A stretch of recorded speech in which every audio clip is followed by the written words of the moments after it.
Welcome, dreamers and future gazers, to Sleepy Scientist Channel, to a question that has lingered in the human heart for generations, whispered on the wind of every major advance, and etched into the night sky itself. Could we, a species born of Earth's blue and green cradle, ever call another world home? And of all the destinations in our starry neighborhood, why does one, a rusty red dot, hold our imagination so completely? Tonight, we begin a journey to answer that, not with a simple yes or no, but by understanding the profound challenges that stand between us and that dream. But before we confront the walls we must scale, we must first understand the promise that draws us there. Why Mars? Look up on a clear night and you will see it. Mars, the red planet. It doesn't twinkle with a cold blue-white light like a distant star. It glows with a steady, haunting rust-red hue.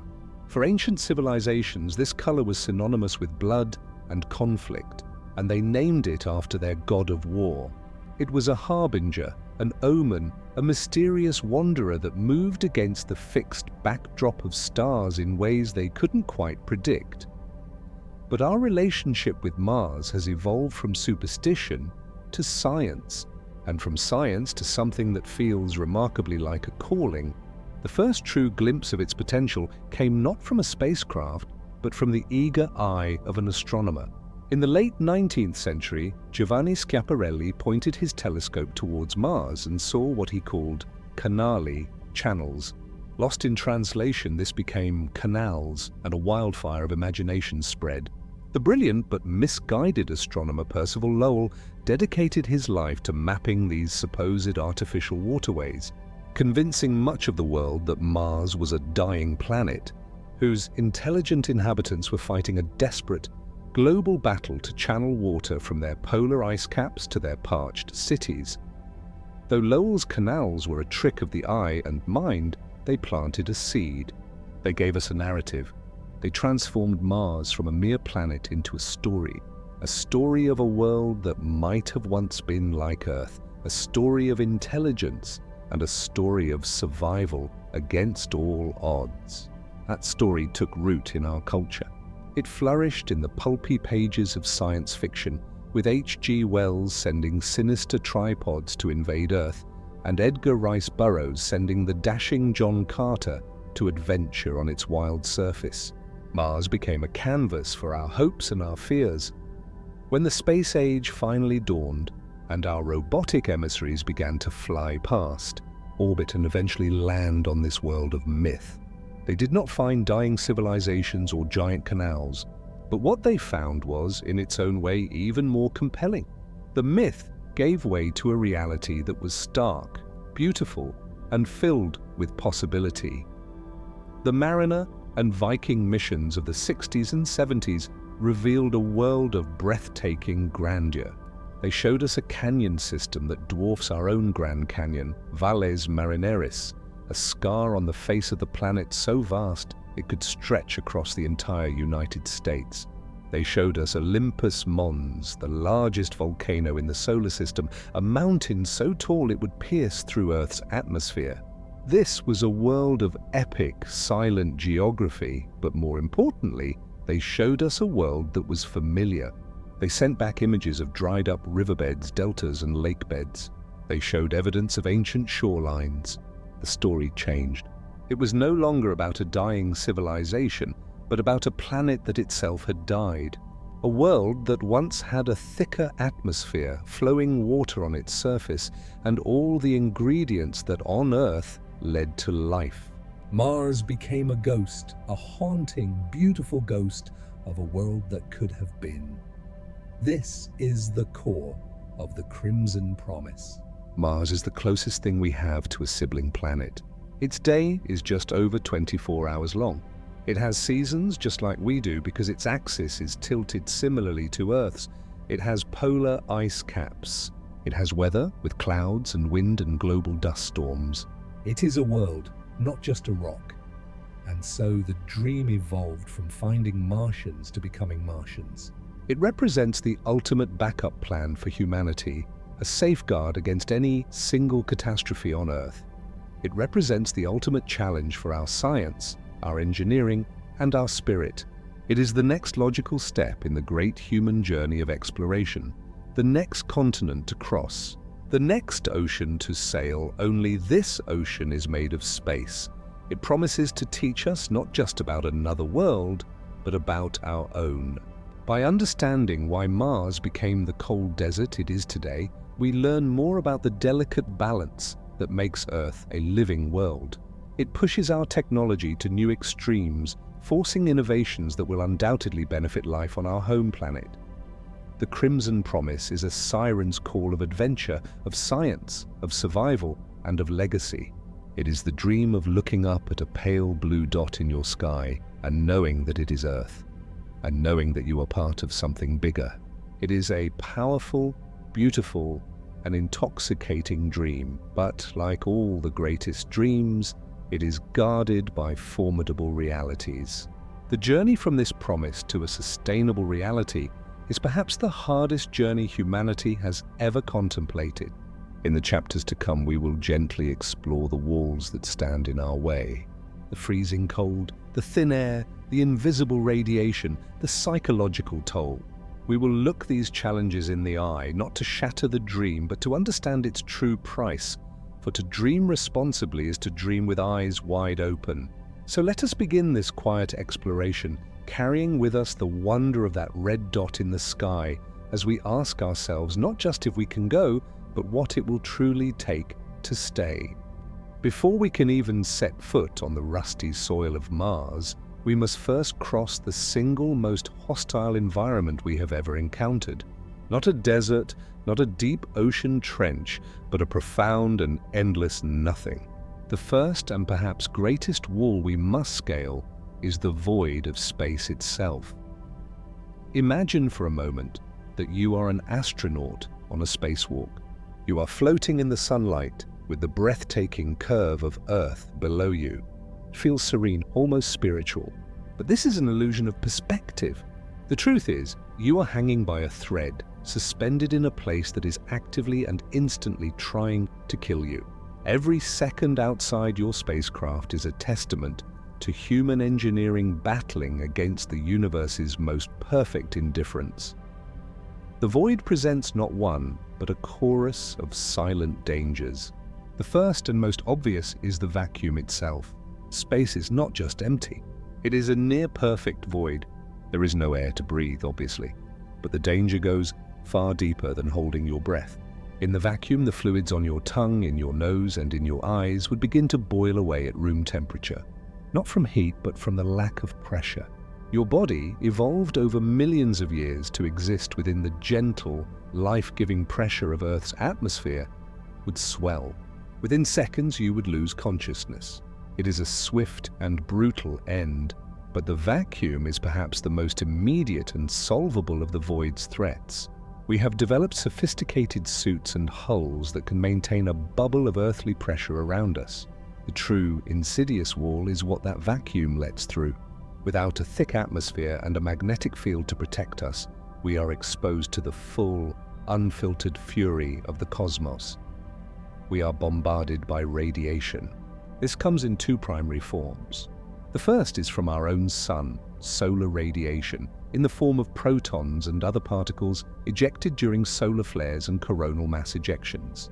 These events can unleash a storm of radiation that can damage electronics and, more critically, pierce through a spacecraft hull and the bodies of the astronauts inside, shredding DNA and increasing cancer risks. The second, even more formidable, is galactic cosmic radiation. These are particles from outside our solar system, the remnants of ancient supernovae, accelerated to nearly the speed of light. They are immensely powerful and incredibly difficult to shield against. Imagine tiny atomic bullets flying through everything. On Earth, we are blissfully shielded by our planet's magnetic field and atmosphere. In space, there is no such protection. A journey to Mars would mean spending months immersed in this invisible, unfelt fire, with health consequences we are still working to fully understand. And then there is the third challenge of the void, microgravity. The journey to Mars will take 6 to 9 months. In that time, the human body, which evolved to fight gravity every day, begins to forget its purpose. Without that constant pull, bones begin to leach calcium into the bloodstream, becoming brittle. Muscles, especially those in the back and legs, atrophy from disuse. The heart, a muscle that works constantly against gravity, can weaken. The body's fluids, no longer pulled downward, shift toward the head, which can cause vision problems and other health issues. Astronauts on the space station combat this with rigorous daily exercise. But for a Mars mission, the effects will be longer lasting and the countermeasures more critical. So the journey itself is a monumental trial. It is not a simple transit. It is a high-stakes, multi-month siege against an environment that offers no quarter. The spacecraft is not just a vehicle. It is a submarine diving through a radioactive, airless ocean. It must be a perfect machine, a closed ecosystem that provides air, water, food, and protection, all while hurtling through a silent, sunlit vacuum that is, in every way, the antithesis of life. Crossing this first Great Wall is our initial test. It asks us a profound question. Can we take a tiny, fragile piece of our world and keep it alive, sane, and healthy long enough to reach the next? Only if we can answer yes do we earn the right to face the challenges that Mars itself has waiting for us. If, by some miracle of engineering and human spirit, we successfully cross the void and approach Mars, the planet itself does not roll out a welcome mat. It presents a face of silent, still, and breathtakingly harsh indifference. The second Great Wall is not one we have to travel through, but one we must learn to live within, the unforgiving climate of Mars itself. To call Mars a desert is to do a disservice to the deserts of Earth. The Atacama, the Sahara, the Antarctic dry valleys, they are all veritable gardens of Eden compared to the global wasteland of Mars. This is a planet that has given up on the very idea of hospitality. Let's begin with the cold. The average temperature on Mars is a soul-crushing 60 degrees Celsius or 80 degrees Fahrenheit, but that average hides a terrifying range. Near the equator on a summer afternoon, the temperature might briefly, graciously, climb to a balmy 20 degrees Celsius, 70 degrees Fahrenheit. You could almost imagine wearing a comfortable jacket. But this is a fleeting illusion. As soon as the weak sun dips below the horizon, the heat flees instantly into the thin air. Nighttime temperatures regularly plummet to 100 degrees Celsius, 150 degrees, and beyond. At the poles during winter, the temperature can sink to 140 degrees, 220 degrees. This is not cold as we know it. This is a cold that flash freezes, that makes metals brittle, that would halt the blood in your veins in seconds. There is no natural water, no ocean, no dense atmosphere to act as a thermal blanket, to store the sun's heat and release it slowly. The heat simply vanishes, leaving behind a world locked in a deep freeze.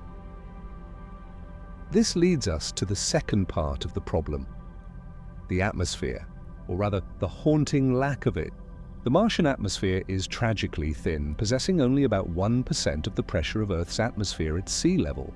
If you were to stand on the surface without a suit, the experience would not be like being on a high mountain. It would be closer to being in the vacuum of space, only slightly less instant. This extreme low pressure has two immediate, deadly consequences. First, it is the primary reason for the extreme temperature swings. With barely any air to hold on to heat, there is nothing to moderate the transition from day to night. Second, it means liquid water cannot exist on the surface. At such low pressure, water doesn't melt from ice into a liquid. It sublimates directly from solid ice into wispy, insubstantial vapor. The water molecules simply fly apart. This is why we see no rivers, no lakes, no puddles. Any that tried to form would instantly vanish. And what of the air itself? Could we ever hope to breathe it? The composition of this thin Martian air is the final seal on the coffin. On Earth, our atmosphere is 78% nitrogen and 21% life-giving oxygen. On Mars, the atmosphere is 95% carbon dioxide. To our lungs, CO2 is not a breathing gas. It is a waste product. Inhaling it would lead to hypercapnia, a swift and suffocating buildup of carbon dioxide in the bloodstream, causing dizziness, confusion, and ultimately, death. The remaining 5% is a mix of nitrogen and argon with only trace amounts of oxygen. There is nothing here to sustain a human breath, not even for a moment. So, the climate of Mars presents a triple threat of absolutes. It is absolutely cold, with a cold that defies earthly comparison. It is absolutely thin, with an atmospheric pressure that forbids liquid water and offers no protection. And it is absolutely unbreathable, composed of a gas that is poison to our biology. This is the world that awaits us. A beautiful, rust-colored tomb, frozen in time. Its canyons are not carved by rushing water, but stand as dry, silent memorials to a warmer past. Its winds blow, sometimes whipping up into global dust storms that can engulf the entire planet for months. But they are silent winds with no air to carry sound, no force to push against a human with any strength. They are ghosts of weather, a pantomime of a climate. To live here, we wouldn't just be building houses. We would be building entire, self-contained, pressurized, and heated bubbles of Earth. We would have to recreate from scratch the gentle, warm, pressurized environment that our biology takes for granted every single second of our lives. Every structure would be a spacecraft sitting on the regolith, holding the void at bay just as desperately as the ship that traveled there. The Martian climate does not actively attack like the radiation of the void. It is more passive, more patient. It simply is. And its very existence is a constant, quiet declaration that we are not welcome. It is a freezing desert that asks us a simple, stark question. Can you bring your entire world with you? The answer will determine whether we can ever truly stay. We have faced the void and we have faced the cold. But now we must confront a wall that is perhaps the most formidable of all, precisely because we cannot see it, we cannot feel it, and its effects are not immediate, but insidious. The fourth great barrier to calling Mars home is one that attacks at the most fundamental level of our being, our very DNA. This is the threat of radiation. On Earth, we live a sheltered life, blissfully unaware of the cosmic storm that rages just beyond our sky. We are protected by two powerful shields. The first is our atmosphere, a thick blanket of gas that acts like a protective layer of rock, burning up and scattering incoming radiation. The second, even more crucial, is Earth's magnetic field. This invisible force field, generated by our planet's molten core, deflects the vast majority of charged particles from the sun and deep space, funneling them harmlessly toward the poles where they create the beautiful auroras. We are the inhabitants of a well-guarded castle. Mars, tragically, is a castle whose defenses have fallen. Billions of years ago, it is believed Mars also had a global magnetic field. But as its core cooled and solidified, that field faded away, leaving the planet exposed. The thin Martian atmosphere offers almost no protection. To stand on Mars is to stand on a planetary surface, naked to the cosmos for the first time in our evolutionary history. And the cosmos is firing a barrage of invisible bullets. This radiation comes in two primary forms, each with its own unique danger. The first is galactic cosmic radiation, or GCR. These are not mere particles, they are the atomic ghosts of dead stars. They are the nuclei of elements like iron and titanium, stripped of their electrons and accelerated to nearly the speed of light by distant supernova explosions. They are immensely energetic, heavy, and relentless. They permeate all of space, a continuous silent rain that you cannot hear or feel. When one of these heavy, high-energy particles tears through a human cell, it doesn't just damage the DNA like a sunburn, it shatters it, causing complex double-strand breaks that are difficult for our bodies to repair correctly. This damage is a primary driver of increased cancer risk and potential long-term cognitive issues. The second threat is more sudden and violent: solar particle events, or SPEs. These are storms from our own sun. During periods of high solar activity, the sun can unleash enormous bursts of protons and other particles in coronal mass ejections. Think of them as a celestial hurricane of radiation. While less penetrating than GCRs, a major solar storm could deliver a lethal dose of radiation to an astronaut caught outside protective shielding in a matter of hours. It is a sporadic but potentially catastrophic danger. The data from our robotic scouts is sobering. The Radiation Curiosity rover measured on its journey to Mars showed that an astronaut would be exposed to the equivalent of a full-body CT scan about every 5 days. Over a full round-trip mission, an explorer could absorb a radiation dose that increases their lifetime risk of fatal cancer by several percent, pushing far beyond the safety limits set for astronauts in low Earth orbit. And this is the cruelest aspect of this invisible killer: its effects are delayed. An astronaut wouldn't feel sick during the exposure. They wouldn't get a rash or a fever. They would feel perfectly fine, all while their cells are being quietly, invisibly damaged. The consequences might not manifest for years, long after they've returned home with dreams of a new world. So how do we fight an enemy we cannot see? Shielding is the answer, but it is a profound engineering puzzle. Lead is too heavy. Aluminum, standard on spacecraft, actually creates a secondary shower of even more particles when struck by a high-energy GCR. Our current solutions are a start, building shelters with water-filled walls or using onboard supplies as a barrier, but they are inadequate for a long-term stay. The most promising solutions sound like science fiction, but they are our best hope. We might need to generate an artificial magnetic field around our spacecraft or habitats, creating a miniature version of Earth's protective bubble. We are researching pharmaceuticals that could help the body better repair radiation-induced DNA damage. We may need to bury our habitats under meters of Martian regolith, using the planet's own soil as a shield, building our homes in caves or lava tubes as our ancient ancestors did for protection. This invisible killer is perhaps the most non-negotiable of all the challenges. We can manufacture oxygen, we can warm a habitat, but we cannot change the fundamental nature of deep space or a planet without a magnetic field. We must outsmart it. We must innovate in ways we never have before. The radiation on Mars is a silent, patient threat. It does not roar like a dust storm or bite like the cold. It waits. It asks us if our ingenuity is deep enough to recreate from scratch the very protections that Earth has gifted us for free. To survive on Mars, we must first learn how to build a new shield for humanity. Imagine stepping out of your lander onto the rusty soil of Mars. You take your first step, and something feels immediately profoundly different.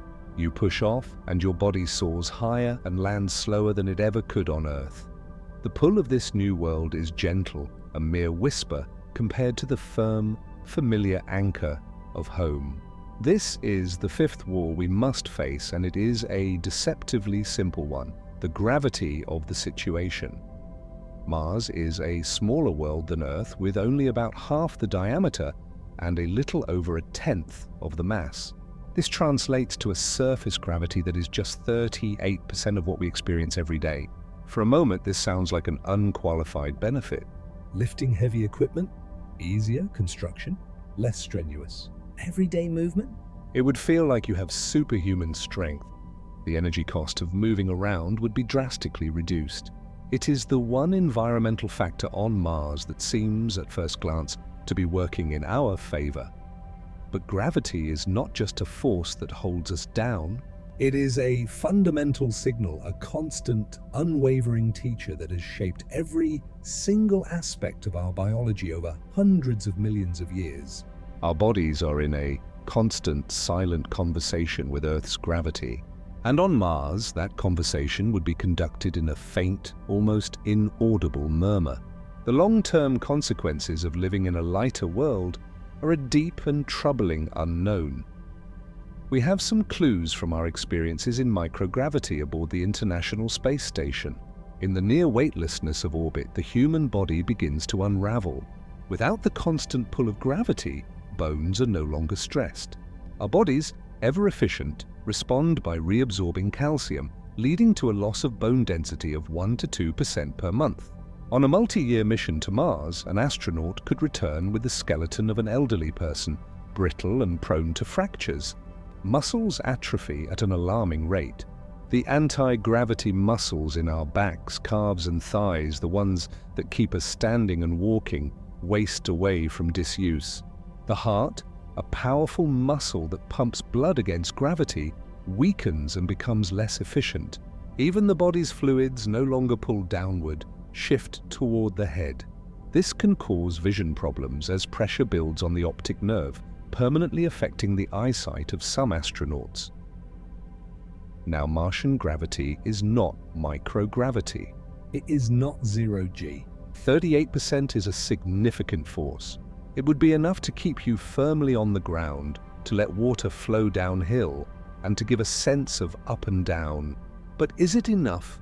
This is the critical question for which we have no answer. Is 38% of Earth's gravity sufficient to keep our bones from turning to chalk? To keep our muscles from withering?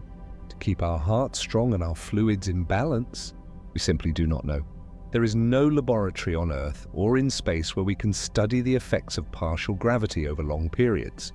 The Moon, at 1/6 Earth's gravity, offered only short-term visits. Mars will be the first test bed for multi-generational life in a reduced gravity environment. It is a grand, uncontrolled experiment on human physiology. The implications stretch far beyond the health of the first explorers. Could a child conceived and born on Mars develop normally? Would their musculoskeletal system form correctly under a gentler pull? Would their heart be strong enough to ever visit the crushing gravity of their ancestral homeworld? We are entering a realm of biology that is entirely new. The solutions are as complex as the problem. Astronauts on the ISS combat these effects with brutal daily exercise regimens for hours on end, using specialized equipment that simulates resistance. On Mars, this would have to continue indefinitely. Habitats might need to be equipped with centrifuges, spinning rooms that use centrifugal force to simulate higher gravity, where astronauts could spend time to recharge their bodies. Or perhaps humanity would adapt. Over generations, Martians might become a new branch of the human tree, uniquely suited to their lighter world. They might become taller, more slender, with lighter bones.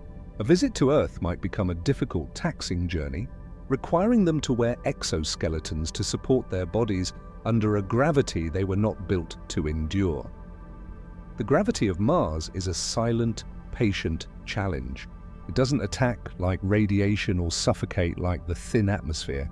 It works slowly, subtly on the very building blocks of our physical form. It asks us if humanity is a fixed blueprint or a flexible entity that can rewrite itself for a new world.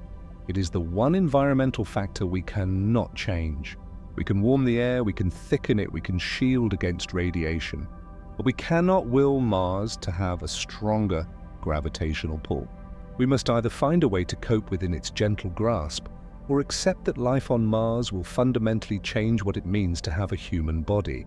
The pull of the red planet is weak, but its implications for our future are incredibly weighty. Breath. It is the most fundamental rhythm of life. An involuntary reflex we perform thousands of times a day without a single thought. On Earth, the air is a given, a trusted abundance. But on Mars, this most basic act of existence becomes the most complex and urgent engineering challenge. The sixth wall we face is the very air itself, or the devastating lack of it.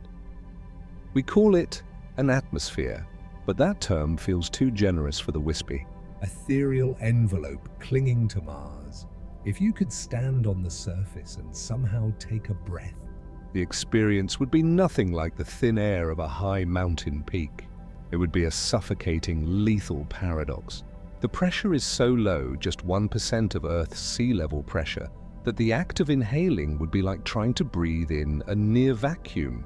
The water in your saliva, on your tongue, and in your lungs would begin to boil away at your body temperature, not from heat, but from the absence of pressure. It is a brutal, physics-driven end. But let's say, miraculously, the pressure wasn't an immediate issue. Could you breathe the air itself? The composition of the Martian atmosphere is a cruel joke to Earth-evolved life. On our homeworld, the air is a life-giving cocktail. 78% nitrogen, an inert background gas, 21% oxygen, the engine of our metabolism, and 1% trace gases. On Mars, the air is 95% carbon dioxide. To our bodies, CO2 is not a gas to be inhaled. It is a waste product to be exhaled. Breathing it in would trigger an immediate and catastrophic biological alarm. Your blood would become acidic. You would experience hypercapnia, dizziness, confusion, a pounding headache, and rapid suffocation as your body desperately struggled to expel a poison that was flooding in with every gasp. The Martian air is not just empty, it is actively hostile. It is a blanket of suffocation. The remaining 5% of the atmosphere offers no respite. It is primarily 2.6% molecular nitrogen and 1.9% argon, with only the most vanishing traces of free oxygen, about 0.16%. There is nothing here to sustain a human, not for a second. This thin red line is a barrier as absolute as any solid wall. So how do we cross this line? We cannot simply open a window. Survival means becoming perpetual air makers, alchemists who must transform the poisonous Martian air into something we can breathe. The technology to do this is not just science fiction. It is already being tested on the planet itself. NASA's Perseverance rover carries a remarkable instrument called MOXIE, the Mars Oxygen In Situ Resource Utilization Experiment. This toaster-sized device is a proof-of-concept factory. It works by sucking in the thin Martian air, filtering out the dust, and then compressing and heating the CO2 to around 800 degrees Celsius. At this searing heat, a process called solid oxide electrolysis splits the carbon dioxide molecules, CO2, into carbon monoxide, CO, and precious, breathable oxygen, O2. MOXIE has successfully produced small amounts of oxygen on the surface of Mars, a monumental first step. But a scaled-up system for a human mission is a task of a different magnitude. To support a crew of 4, we would need a unit about the size of a car running constantly to produce enough oxygen for them to breathe. And even then, this only solves one part of the atmospheric problem. A human habitat must also be pressurized. We need not just oxygen to breathe, but a whole volume of breathable air at a comfortable pressure to fill our living spaces, our labs, and our greenhouses. This is where the nitrogen and argon in the Martian air might finally become useful. While we cannot breathe them, they could be harvested to bulk up our artificial atmosphere inside habitats, creating a more Earth-like pressure mix and reducing the fire risk that comes with pure oxygen environments. The challenge of the thin red line extends beyond survival. It touches every aspect of life on Mars. A puncture in a habitat wall wouldn't just be a leak, it would be a catastrophic explosive decompression. Every spacewalk would require a full pressure suit, a personal spacecraft worn on the body. The sound of your own breath, recycled and scrubbed within your helmet, would be a constant companion. This relentless need to manufacture every single breath fundamentally changes our relationship with our environment. On Earth, the air is a shared commons, a gift. On Mars, it will be a meticulously managed, hard-won resource, measured, monitored, and produced at a high energy cost. The margin for error is zero. The unbreathable air of Mars is a constant reminder of our fragility. It is the silent enemy outside the door, waiting for a single seal to fail, a single pump to break down. To conquer this wall, we must learn to become our own biosphere. We must learn to perform the magic trick that plants have done on Earth for eons, to take the poison and turn it into life. We must learn to spin breath from a vacuum. The thin red line is not just a feature of the planet. It is the line we will walk every single day between life and a swift, silent end. We have faced the grand, epic barriers, the void, the radiation, the unbreathable air. But sometimes the most formidable enemy is not the one that looms largest, but the one that is smallest, most patient, and most pervasive. The seventh wall we must confront is not a single, monolithic obstacle, but a trillion tiny ones. It is the dust of Mars. To call it mere dust is a profound understatement. The Martian regolith, the layer of fine soil and broken rock covering the planet, is like nothing we have on Earth. It is the product of billions of years of weathering, but without liquid water or biological processes to soften its edges. The dominant weathering force on Mars is the slow, sandblasting effect of wind-driven particles over eons. The result is a dust that is incredibly fine, abrasive, and oddly electrostatically charged. Under a microscope, Martian dust particles wouldn't be rounded, smooth grains like beach sand. They would be jagged, sharp, and angular, more like tiny shards of broken glass or volcanic ash. This is because there's no water to tumble and erode them into smoothness. Their razor-like edges make them exceptionally abrasive. This is where the first danger lies. This dust will get into everything. It will coat solar panels, steadily starving a habitat of its power as it blocks out the weak sunlight. It will infiltrate the joints of machinery, acting like a grinding paste to wear down gears and bearings. It will cling to the surfaces of spacesuits.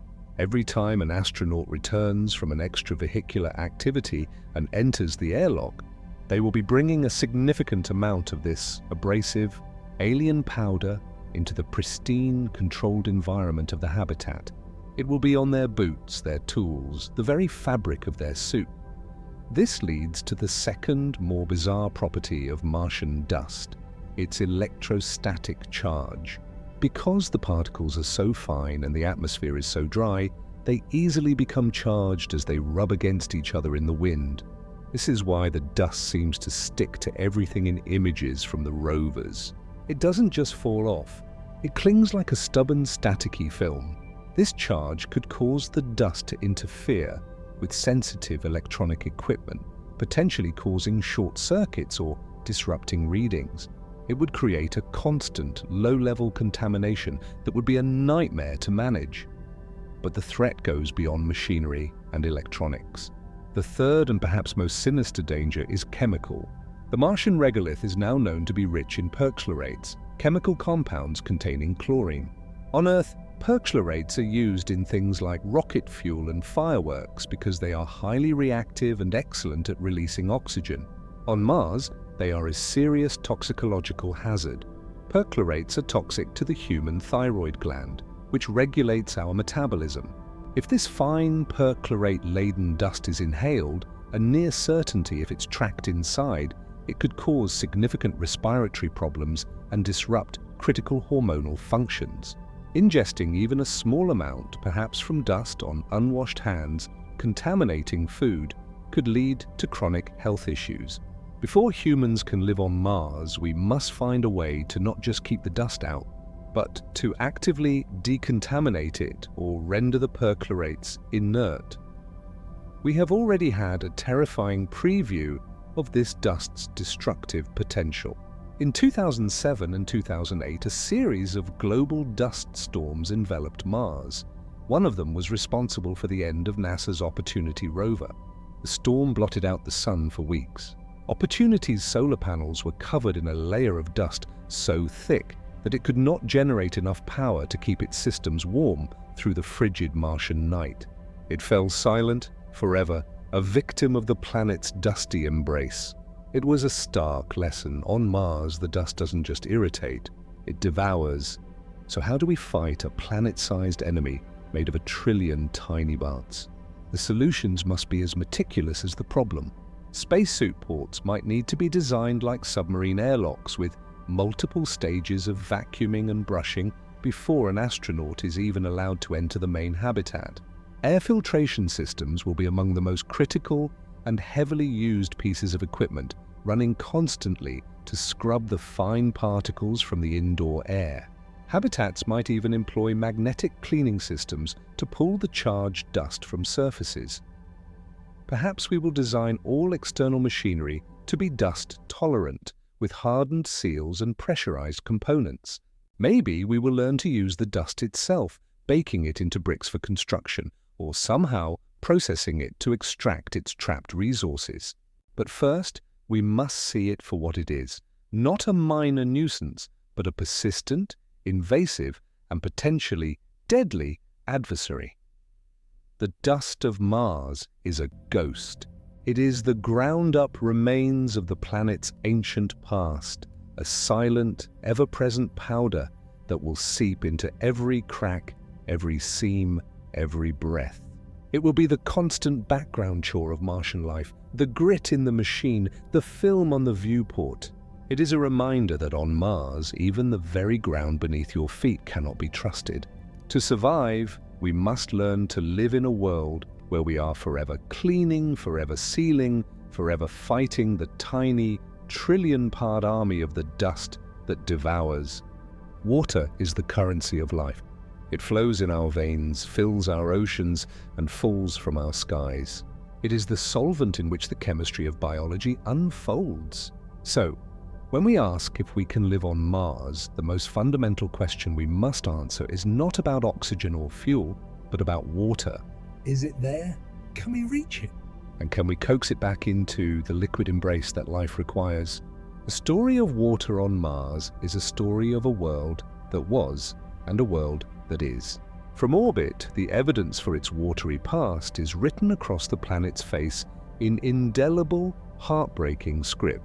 We see vast, dried-up river valleys that snake across the landscape, wider and longer than any on Earth. We see the ghostly outlines of enormous lakes that once filled immense impact basins. We see intricate deltas like the one in Jezero crater, where rivers once fanned out and deposited sediments, a perfect place to preserve the fossils of ancient life, if it ever existed. Billions of years ago, Mars was a wet world. It may have had a northern ocean. It rained, it flowed. It was in many ways a sibling to early Earth, but that world is gone. The planet's heart cooled, its magnetic field faded, and its atmosphere was stripped away by the solar wind. The water could no longer remain on the surface. It did not vanish, however. It retreated. It went into hiding. Today, the water of Mars exists primarily in two states, as a ghost and as a buried treasure. The ghost is vapor. A tiny, almost negligible amount of water exists in the Martian atmosphere as humidity. But with the low pressure and freezing temperatures, it's a fleeting presence, insufficient for any practical use. The treasure is ice. Enormous quantities of water are locked away in the Martian poles. The northern polar cap is a massive sheet of water ice, larger than the state of Texas, and covered by a seasonal layer of frozen carbon dioxide, dry ice. There is more ice buried underground at mid-latitudes. Images from landers have shown bright white ice exposed in fresh meteorite craters and scarps, proving it lies just a meter or so beneath the dusty surface in many places. This is not a myth. It is a reservoir. Mars has water. But it is a frozen library, and we must learn how to read it.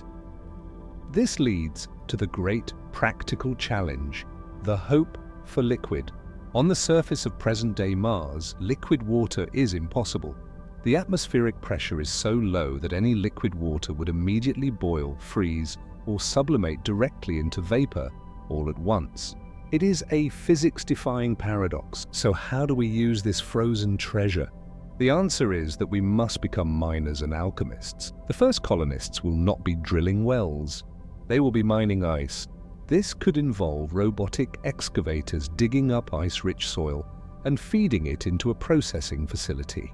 Inside, the heat from a nuclear reactor or large solar concentrators would slowly bake the soil in a large oven, melting the ice and capturing the resulting water vapor, which would then be condensed into liquid water. It is an energy-intensive, complex process, but it is within our technological reach. There is another, more haunting possibility. While liquid water cannot exist on the surface, there is compelling evidence that it might occasionally flow. Dark, narrow streaks that appear on sun-facing slopes during warm seasons, known as recurring slope lineae, suggest that briny, super salty water might be seeping to the surface. The high salt content acts as an antifreeze, depressing the freezing point and allowing it to remain liquid for a brief time before it evaporates. This isn't a gushing spring. It's more like a dampening of the soil. But it points to a fascinating reality. There may be liquid aquifers of brine, deep underground, too salty to drink, but perhaps a resource to be tapped. And this is the final, crucial point about Martian water, its purpose.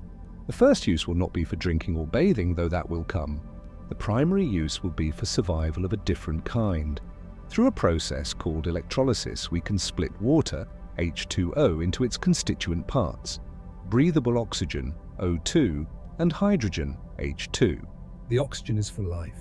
The hydrogen can be combined with carbon from the Martian atmosphere to create methane, CH4, which is a powerful rocket fuel. So, Martian water is the key to unlocking both air to breathe and the fuel to return home or travel elsewhere. It is the cornerstone of self-sufficiency. The water question, therefore, is one of the most hopeful chapters in our Martian story. The water is there. We know where it is. The challenge is not one of absence, but of extraction and transformation. It asks us to become planetary pharmacists, carefully distilling the essence of life from the frozen, dusty soil of a desert world. The ghost of Mars's wet past is not just a memory. It is an invitation. It is a promise that the ingredients for life were once here, and that with ingenuity we can summon them forth again. We will not find oceans, but we can create reservoirs. We will not find rivers, but we can create a closed loop where every drop is recycled, cherished, and used to its fullest potential. The water is waiting, frozen in time. Our task is to bring it back into the story. After air, after water, comes the next fundamental need: food. On Earth, a meal is a given, a trip to a market, a harvest from a field. On Mars, it will be a hard-won victory, the result of a daily struggle against a world that offers nothing to the hungry. Farming the red planet is not a matter of simply planting seeds in the ground. It is about creating an entire pocket of earthly biology from scratch and defending it against an environment that is antithetical to life itself. The first and most absolute barrier is the ground itself. You cannot simply till the Martian soil and plant a crop. As we've learned, the regolith is not soil. It is a toxic, abrasive powder laden with perchlorates and other reactive chemicals that would swiftly kill any earth plant. It also lacks the entire complex ecosystem of organic matter, nutrients, and microbes that make Earth's soil a living, breathing thing. Martian regolith is sterile and poisonous. Therefore, the first farmers on Mars will not be farmers in the traditional sense. They will be chemists and hydroponic engineers. Food will almost certainly be grown through soilless methods: hydroponics, where roots dangle in a nutrient-rich water solution, or aeroponics, where roots are misted with a nutrient fog. This creates a perfectly controlled, closed-loop system, separate from the hostile world outside. Every element of the plant's life, water, nutrients, light, and atmosphere, must be meticulously managed and recycled. This leads to the second great challenge: light and atmosphere. Mars receives only about 43% of the sunlight that Earth does. Its thin atmosphere does little to diffuse the light, so the sun's rays are both weaker and harsher, with more unfiltered ultraviolet radiation. While some plants could theoretically be grown under transparent domes, The radiation risk and pressure differential make this a dangerous fantasy for the early stages. Instead, farming will happen indoors, in controlled environment agriculture modules. These will be high-tech greenhouses without windows. Plants will grow under the glow of highly efficient LED lights, tuned to the specific wavelengths they need for photosynthesis, wasting no energy on light they don't use. The atmosphere inside these modules will be enriched with carbon dioxide, which, conveniently, we can harvest from the Martian air to boost plant growth. The entire system will be a symphony of precision, where temperature, humidity, CO2 levels, and nutrient delivery are constantly monitored and adjusted by AI. But what will they grow? The diet of early Martians will not be one of variety. The focus will be on efficiency, calorie output per unit of energy, water, and space. The first crops will be calorie-dense staples like potatoes, wheat, and soybeans. They will be fast-growing leafy greens like lettuce, spinach, and kale to provide essential nutrients and a psychological boost of freshness. Scientists are already testing crops in simulated Martian regolith, not to plant in it, but to see which plants are most efficient at drawing nutrients from a solution while being surrounded by it. Yet, the struggle for a Martian meal is more than a technical problem. It is a psychological one. Food is not just fuel. It is culture, comfort, and connection. The monotony of a diet of tubers and lab-grown protein could wear on the human spirit. The smell of baking bread, the taste of a fresh strawberry, the ritual of a shared meal, these are intangible yet vital components of morale. Perhaps the most valuable crop on Mars will be a small patch of herbs, a single tomato plant nurtured like a family heirloom, not for its caloric value, but for its taste of home. There is a longer-term vision, one that sounds like science fiction, but is grounded in emerging science, synthetic biology. We could engineer microbes, yeast, and even plants themselves to be better suited to the Martian environment. Imagine algae genetically modified to efficiently produce nutrients, or crops tweaked to thrive under lower light and higher CO2. The dinner plate on Mars may be the most advanced product of human biotechnology. Farming on Mars, therefore, is the ultimate test of our ability to create a sustainable biosphere. It is a closed loop where every drop of water transpired by the plants is captured and recycled, where every dead leaf is composted to return its nutrients to the system, where human waste is processed to help feed the next generation of crops. It is the marriage of the most ancient human practice with the most cutting-edge technology. The struggle for a Martian meal is a quiet, constant one. It will require power, vigilance, and a deep understanding of the delicate interplay between life and its environment. A single blight, a pump failure, or a power loss could wipe out a colony's food supply in a matter of days. But success offers an unparalleled reward, not just full stomachs, but true independence from Earth. The ability to close the loop and say, we can feed ourselves. It is the difference between being a remote outpost and a budding civilization. To grow a garden on Mars is to declare that life, against all odds, can not only survive, but can put down roots and begin to belong. We have the air, we have the water, we have the power. Now we must build a home. But what does a home look like on a world that offers no shelter? On Earth, we build with the environment. We use local wood, stone, and clay. We orient our windows to the sun and design our roofs to shed rain. On Mars, the environment is the enemy. Every design choice is a declaration of war against the vacuum, the cold, the radiation, and the dust. The 10th war is an architectural one, the shelter dilemma. The primary function of a Martian habitat is not comfort, it is survival. It must be a pressurized vessel that can maintain an Earth-like atmosphere against the near vacuum outside. It must be perfectly sealed against the fine toxic dust. It must be heavily shielded against radiation. And it must be strong enough to withstand the immense pressure difference like a submarine holding back an ocean of nothingness. So do we build on the surface or do we burrow beneath it? The debate between above and below defines our architectural future on Mars. Let's begin with the dream, the surface dome. It's the classic image of a Martian city, gleaming transparent domes under which trees grow and people walk in shirt sleeves. The psychological benefits are immense. Imagine looking up through a clear polymer and seeing the pinkish sky, the sun, the moons Phobos and Deimos racing across the heavens. That connection to the outside world, however stark, would be a critical antidote to the feeling of living in a cave. But the surface dome is an engineering nightmare. To withstand the pressure difference, the structure would have to be incredibly strong, likely made of complex composite materials or segmented panels. The biggest problem is radiation. A transparent material that could also block galactic cosmic rays does not yet exist. Any dome would require supplementary shielding, perhaps with water-filled walls or layers of regolith piled around its base, which would then defeat the purpose of having a view. It is a beautiful, distant goal, but likely not the technology for the first pioneers. This leads to the second, more pragmatic option, the igloo.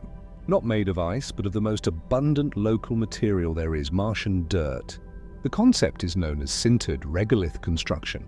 Robots would use microwaves or focused solar energy to bake the dusty Martian soil into a hard, ceramic-like solid, layer by layer, creating a durable shell.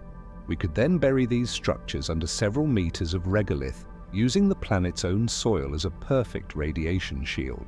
These would be strong, safe, and thermally insulated habitats. They would be practical, but they would be dark. Living underground, surrounded by tons of dirt, could feel claustrophobic and disconnected from the Martian day-night cycle, posing a significant psychological challenge. This brings us to the third, and perhaps most compelling option, the tunnel. Mars may provide its own pre-made shelters. Orbital imagery has revealed the presence of lava tubes, natural tunnels formed by ancient volcanic activity. These are not small caves. Some are hundreds of meters in diameter, large enough to fit a small town inside. A lava tube offers a ready-made, robust ceiling of solid rock, already providing near-perfect protection from radiation, temperature swings, and micrometeorites. Sealing the ends of a lava tube and pressurizing it would create a colossal, city-sized habitat. Inside, we could build multi-story structures, parks, and farms, all under a permanent, protective roof. We could even create vast simulated skies with full-spectrum lighting to mimic a natural day. It offers the safety of living underground with the spatial freedom of living in a giant protected cavern. It is, in many ways, the ideal compromise, but each option, from dome to igloo to tunnel, shares a common, terrifying vulnerability: the integrity of the seal. A single micrometeorite puncture, a structural fatigue crack, or a faulty airlock could lead to a catastrophic loss of pressure. Therefore, habitats will likely not be single units. They will be a series of interconnected modules. This way, if one compartment is breached, it can be sealed off and isolated like the bulkheads of a ship, saving the rest of the station and its crew. Redundancy will be the cornerstone of survival. The shelter dilemma is not just about choosing a design. It is about choosing a philosophy. Do we strive for the open, sunlit dream of a dome, accepting the immense technological hurdles? Do we embrace the pragmatic safety of the buried igloo and risk the psychological toll of living in the dark? Or do we seek out the grand, ready-made architecture of lava tubes, becoming a true subterranean civilization? The first homes on Mars will likely be a blend. Initial habitats might be prefabricated metallic modules sent from Earth, then quickly buried under regolith bags for protection. Later, as we establish industrial capabilities, we may transition to building larger, sintered regolith structures or colonizing lava tubes. Our Martian architecture will define our experience. It will determine whether we live in fear, huddled in a tiny can, or in wonder within a protected space that allows for growth and community. The shelter is more than four walls and a roof. It is the final, crucial barrier between the fragile bubble of life we bring with us and the patient, unforgiving reality of the red planet. We are not just building houses, we are building wombs for a new branch of humanity. In the silent, frozen desert of Mars, there is one sign of life more fundamental than any other. It is not the sight of a figure in a spacesuit or the green of a growing plant. It is a simple, humble glow from a window, a light in the darkness, on a world where every single system that keeps us alive is manufactured and maintained. Power is not a convenience. It is the lifeblood of the entire endeavor. The 11th wall is energy. How do we keep the lights on? On Earth, we flip a switch without a thought. A vast, invisible grid delivers power from a multitude of sources: coal, gas, hydro, nuclear, wind, solar. On Mars, there is no grid. There are no power lines stretching to a neighboring city. There is only what you bring and what you can make from the bleak resources available. A power failure on Mars is not an inconvenience. It is a countdown to catastrophe. Without power, heaters fail and the cold seeps in. Air processors stop scrubbing carbon dioxide. Water recyclers halt. Lights go out. Silence and darkness take over. The margin for error is zero, so where does this vital energy come from? The debate boils down to two primary contenders, each with profound advantages and equally profound drawbacks. The first contender is the most obvious: the sun. Mars has plenty of sunlight, albeit weaker than Earth's. Solar power is a proven, reliable technology. It's modular. If one panel fails, the others keep working. It feels clean and straightforward. But Mars throws brutal curveballs at solar energy. The first is dust. As we've seen, Martian dust gets on everything. A solar panel covered in fine dust can lose 40% of its efficiency or more.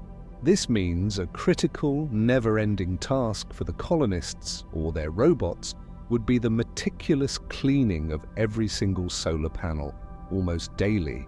The second curveball is the night. A Martian day, or sol, is only 40 minutes longer than an Earth day, but that's 12 hours of darkness where solar panels produce nothing. This requires massive, heavy banks of batteries to store enough energy to survive the long, cold night. The third, and most dangerous curveball, is the global dust storm. These planet-wide events can blot out the sun for weeks, even months. Relying solely on solar power is a gamble that a dust storm won't last longer than your batteries can hold out. The second contender is the one that works regardless of day, night, or dust storm: nuclear power. Specifically, small, compact fission reactors like NASA's developed kilopower unit. A nuclear reactor provides a constant, steady, and incredibly reliable baseload of power. It doesn't care about the weather. It doesn't need to be cleaned. A single, well-designed reactor could power an entire colony for years. It is the ultimate guarantee against the darkness. But nuclear power on Mars comes with its own set of challenges. The first is mass and public perception. Getting a nuclear reactor to Mars is a daunting engineering and political challenge. It is heavy and would require a flawless launch and landing sequence. The second is heat rejection. Nuclear reactors generate a lot of waste heat, and on Mars, with its thin atmosphere, dumping that excess heat is surprisingly difficult. It requires large, intricate radiator systems to avoid overheating the unit itself. The third is operation and maintenance. While designed to be safe and simple, dealing with any nuclear-related issue millions of miles from Earth's specialized technicians is a risk that must be meticulously planned for. The most likely solution, therefore, is not a choice between one or the other, but a hybrid approach, a smart grid born of necessity. A small nuclear reactor would provide the constant baseline power for the life support systems: air, water, heat. It is the beating heart of the colony. Then, a vast field of solar panels would be deployed to provide supplemental power for daytime activities, running experiments, manufacturing, charging rovers, and producing extra hydrogen and oxygen. This combination provides redundancy. If the solar field is covered in dust, The reactor keeps everyone alive. If the reactor needs maintenance, the solar panels and batteries can provide emergency power for a critical period. This power grid will be the most monitored system on the planet. Every watt will be accounted for. Energy-intensive processes like melting ice for water or sintering regolith for construction will be scheduled for the daytime when solar power is abundant. The colony would likely operate on a strict energy budget, a constant balance between production and consumption. The power to survive is about more than electricity. It is about the energy to transform. It is the power to split water into breathable air and rocket fuel. It is the power to bake soil into bricks. It is the power to light a greenhouse and grow food. It is the power to run 3D printers that fabricate tools from local metals. It is the invisible engine of creation. Keeping the lights on is the ultimate symbol of independence. It is the difference between merely surviving and truly building a future. That tiny glow from a habitat window is a declaration. It is a signal that on a cold, dark, and distant world, we have learned to harness the fundamental forces of the universe to create a new pulse of life. It is the proof that we are not just visitors. We are here to stay. We have built the habitat. We have manufactured the air. We have grown the food. We have power. But there is one system we cannot prefabricate, one resource we cannot synthesize, and one vulnerability we cannot easily shield. It is the human mind. The 12th wall is not made of rock or vacuum. It is the psychological frontier. It is the profound, existential loneliness of being on a world away. The physical challenges of Mars are immense, but they are problems of engineering. They have solutions, even if difficult ones.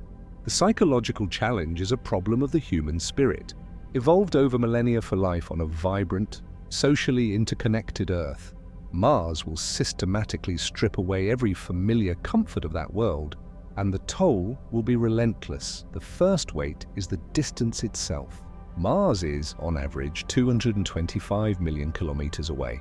This isn't like a mission to the International Space Station, where home is a shimmering blue marble just below, always visible and comforting. On Mars, Earth is just another star in the sky, a pale blue dot. This creates a sense of isolation unlike any ever experienced. You are not just away from home, you are fundamentally disconnected from it. You are a tiny outpost of humanity in a cosmic ocean of nothingness. The philosopher William James called it the buzz and bloom of the real world. On Mars, there is no buzz. There is only silence, and no bloom, only rust.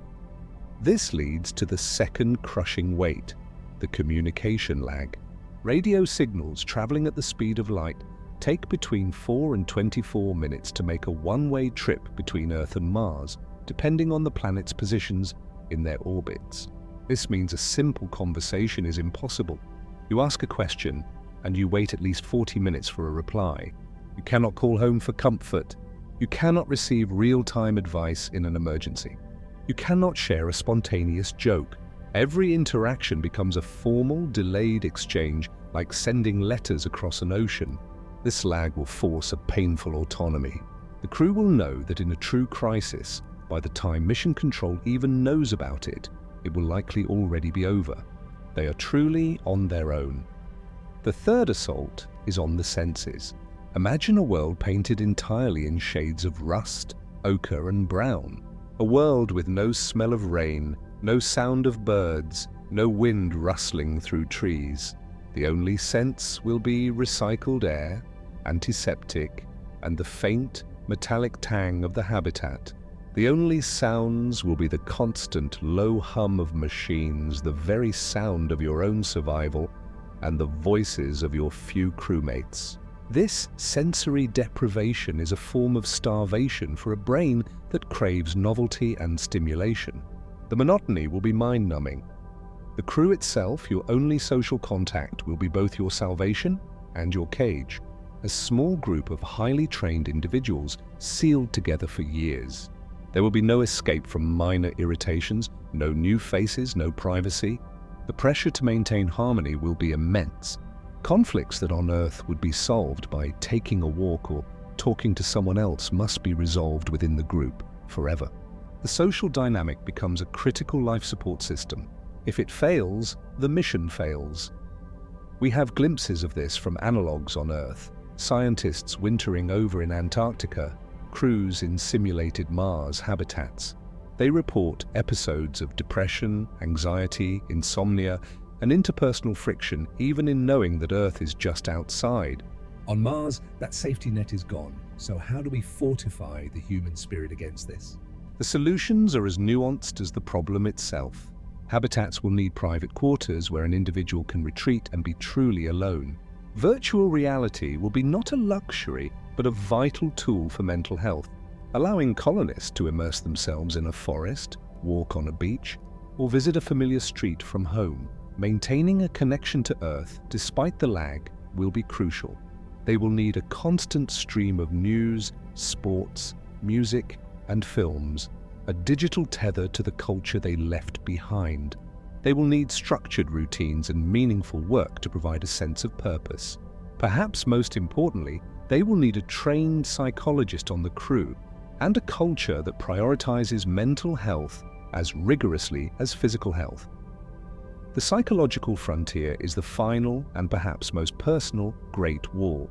It asks a question that goes beyond engineering. What does it mean to be human away from Earth? Can we remain ourselves in a world so alien and isolating?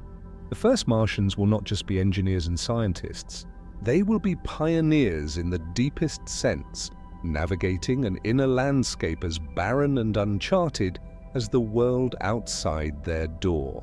Their greatest victory may not be planting a flag, but planting a stable, sane, and supportive community. To survive on Mars, we must build more than shelters. We must build a new kind of home for the human heart. For in the endless silence of the Crimson Desert, the most important sound will be the sound of another person reminding you that you are not alone. In the intricate dance of human connection, timing is everything. A shared laugh, a comforting word at the right moment, a quick question answered instantly. These are the threads that weave the fabric of our social world. On Mars, this fabric will unravel. The 13th wall we face is not one of rock or radiation, but of time and space itself. It is the inevitable, unchangeable communication lag, a silent barrier that will make every conversation with Earth a lesson in patience and redefine what it means to be alone. The problem is rooted in a fundamental law of the universe. Nothing can travel faster than the speed of light. This includes our radio waves, our laser signals, our every word and byte of data. Light itself takes time to travel the vast gulf between planets. When Mars and Earth are at their closest, a signal takes about 4 minutes to make the one-way trip. When they are on opposite sides of the Sun, that delay stretches to over 20 minutes. This means a simple "hello, how are you?" and its response would take a minimum of 40 minutes to complete. A real-time conversation is a physical impossibility. This lag transforms communication from a dialogue into a series of monologues. Imagine describing a technical problem to mission control. You detail the issue, send the data, and then you wait. For 40 minutes or an hour or more, the problem persists unresolved. You can't answer their clarifying questions until they arrive, and they can't see your reaction to their instructions. Emergency situations will be handled entirely by the crew on Mars. By the time Earth even knows an emergency has begun, the crew will have already solved it or succumbed to it. This forces an autonomy that is both empowering and terrifying. The safety net of the world's best experts is there, but it is always 20 minutes too slow. The psychological impact of this delay is profound. The crew's connection to home will be reduced to a digital stream of emails, voice recordings, and video messages. There will be no casual calls, no live broadcasts of major events, no sharing of a moment as it happens. A birth, a death, a wedding, a political crisis on Earth. The news will always arrive late, a historical account rather than a live experience. The crew will be living in a different time, both literally and figuratively. They will be spectators to Earth's present, watching a past that everyone else has already lived through. This isolation extends to culture. They will miss out on the memes, the new songs, the slang, the shared cultural moments that define an era. Their playlist of new music from Earth will be months, if not years, old. This cultural drift will, over time, make them different. They will be a time capsule of the culture they left behind, slowly evolving their own unique Martian culture in isolation, but this barrier is not impermeable. We will develop new ways to connect. Communication will become more thoughtful, more like letter writing in the 19th century. Messages will be composed with care, knowing there is no instant back and forth. We might develop sophisticated AI systems on Mars that can act as local proxies for Earth-based experts, providing immediate, preloaded advice for known scenarios. To combat the loneliness, the data stream from Earth will need to be rich and constant, a fire hose of digital life. Not just messages from family, but news feeds, social media updates, curated to avoid negativity, new movies, books, and video games. This digital tether will be a lifeline, a way to feel embedded in the flow of human civilization, even if it's a flow from the recent past. The delay also presents a unique opportunity for the crew. Freed from the constant buzzing expectation of immediate response that defines modern life on Earth, they may find a deeper level of focus and presence. Without the ping of a notification, their attention can remain fully on their work and on each other. It could foster a more deliberate, thoughtful way of living and communicating. The communication lag is a quiet, constant reality of interplanetary life. It is the universe reminding us of its immense scale and our own small place within it. It forces a maturity and self-reliance that we have never before had to exercise as a species. The crew on Mars will be the most connected, isolated people in history, with the knowledge of all humanity at their fingertips, but unable to share a simple live moment with them. It asks a profound question. Can we maintain a sense of belonging to Earth when we are no longer of its time? The answer will determine whether a Martian colony feels like a distant outpost of humanity or the beginning of a new, separate branch of human civilization. The silence between messages will be filled with the weight of that question. Talking to Earth from minutes away means learning to listen to the silence and to find within it the resilience to carry on alone. We have built fortresses against the radiation, manufactured bubbles of air, and sealed out the toxic dust. But there is one enemy we cannot lock out because it is already inside us. It is the silent, insidious rebellion of our own bodies against the gentle pull of a new world. The 14th wall is biological, a fundamental betrayal by the very architecture of our being, the relentless wasting of bone and muscle in the face of low gravity. On Earth, we live under a constant, unseen trainer. Gravity. Every time we stand, walk, run, or even just lift our arms, we are engaging in a resistance workout against this force. Our bodies have evolved a brilliant, efficient system to handle this. Our bones are not static pillars. They are living tissue, constantly being broken down and rebuilt in a delicate balance. Special cells called osteoclasts dissolve old bone, while osteoblasts build new bone in its place. This cycle is stimulated by the mechanical stress of bearing weight. It is a conversation between our skeleton and the planet, and it keeps us strong. On Mars, that conversation is conducted in a whisper. At 38% of Earth's gravity, the mechanical stress on the skeleton is drastically reduced.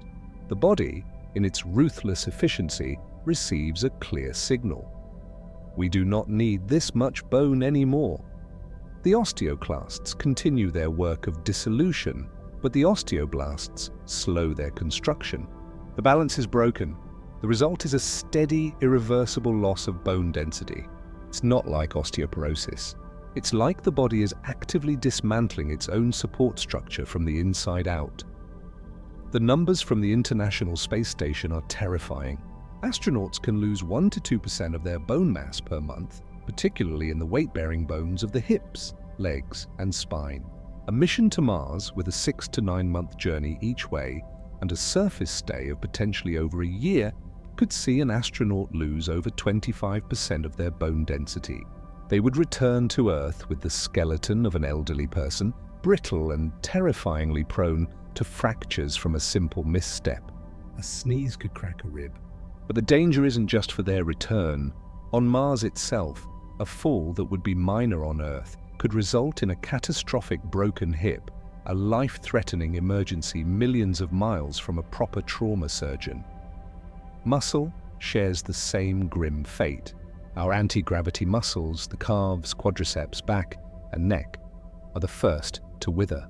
Without the constant work of supporting our body weight, they atrophy at an alarming rate. The heart, the most vital muscle of all, is also a victim. In low gravity, it doesn't have to work as hard to pump blood upward against gravity. Like any muscle without a workout, it weakens and shrinks, becoming less efficient. Fluids, no longer pulled downward, shift toward the upper body and head, which can cause vision problems and a constant feeling of head congestion. This is the cruel paradox of Martian gravity. It feels like freedom at first, the ability to leap and bound with ease, but that very feeling is the signal of the body's slow motion unraveling. The gentleness of the world is a seductive poison, so how do we fight this internal decay? The primary countermeasure is brutal mandatory exercise. Astronauts on the ISS spend over 2 hours a day, every single day, strapped into specialized machines.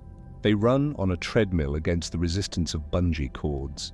They lift weights on a sophisticated device that uses vacuums and cylinders to simulate resistance. This is not for fitness. It is for survival. It is a desperate attempt to trick the body into thinking it is still on Earth. But is it enough? For a multi-year Mars mission, the current regime may only slow the decay, not stop it. The exercise is also exhausting, a significant drain on time and mental energy that could be spent on research or maintenance. Therefore, we must look to more advanced solutions. Pharmacology is one avenue. Researchers are experimenting with drugs that can inhibit the osteoclasts, the bone-dissolving cells, or stimulate the osteoblasts, the bone-building cells, essentially creating a medication that tells the body to stop its self-destruction. The most elegant, yet technologically daunting solution is artificial gravity. This could be achieved by having a spacecraft or a section of a Martian habitat that rotates, using centrifugal force to simulate gravity. Imagine a crew compartment on the journey to Mars, spinning slowly, creating a force that pulls the occupants toward the outer hull. They could live and work in a near-Earth gravity environment for the duration of the trip, arriving on Mars with their bodies intact. On the surface, a centrifuge room could be part of the daily routine, a place where astronauts go for a gravity recharge to mitigate the effects of their low-gravity existence. The body's betrayal is the most intimate of the challenges. It is a war fought not with steel and glass, but with pharmaceuticals and exercise regimens. It is a daily reminder that we are not just visitors on Mars, we are interlopers whose very biology is ill-suited for this new world. To survive, we must constantly fight against our own nature. We must become the personal trainers of our skeletons, the guardians of our own muscle fibers. The price of walking on another world may be a lifetime of vigilance against the slow, quiet leaching of our own strength. The Red Planet doesn't just challenge our technology, it challenges the essence of our physical form. We have spent chapters discussing how to get to Mars, how to survive its horrors, and how to build a home there. But now we must pause and ask a question that is not about engineering, but about conscience. What right do we have to go? The 15th wall is not physical, but philosophical and ethical. It is the profound responsibility that comes with taking that first step, and the eternal consequence of leaving that first footprint. For its entire 4.5 billion year history, Mars has been, as far as we know, pristine. Its environment, however harsh, has been its own. Its history is written in its geology, unedited and uncontaminated by any other world. To send a human mission is to irrevocably change that. We are not sterile observers. We are a biological tsunami. Every astronaut, every piece of equipment, every breath of air inside a habitat is teeming with billions of earthly microbes. We are, in essence, packing an entire planetary ecosystem and launching it at Mars.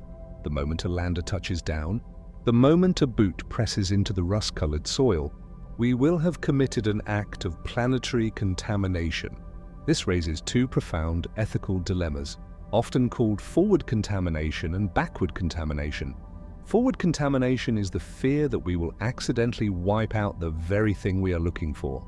If Martian life exists, or more likely, exists in the form of dormant microbes deep underground or in protected niches, it would be incredibly fragile. It would have evolved in isolation for billions of years. Our earthly bacteria, hyper-aggressive and evolved in a world of biological warfare, could outcompete, consume, or simply infect and destroy any native Martian organisms. It would be a silent, unintended genocide. We might land, look around, and conclude Mars is barren, never realizing that we were the ones who made it so, that we trampled the very discovery we sought in our rush to plant a flag.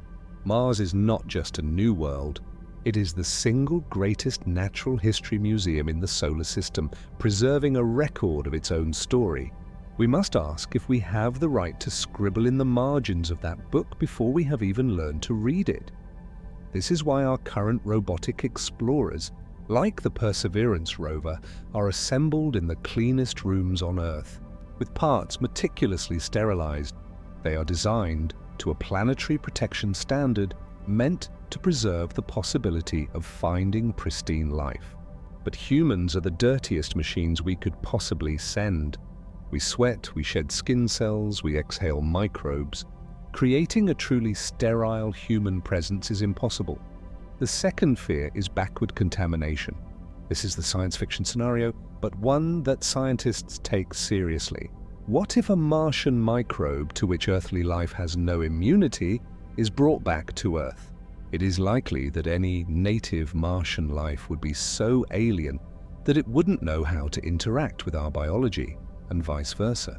But the risk, however small, is not zero. The return samples from Mars, and eventually the astronauts themselves, would have to be placed in the most secure quarantine facility ever built, treated not as heroes, but as potential vectors of an unknown pathogen.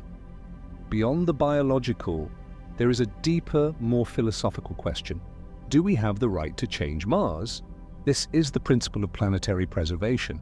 Some argue that Mars has intrinsic value in its pristine state, that it is a wilderness of a scale and kind we have never encountered, and that our role should be as observers, not modifiers. To terraform Mars, to deliberately change its entire atmosphere and climate for our benefit, is seen by some as an act of cosmic vandalism, the ultimate expression of humanity's belief that everything exists for our use.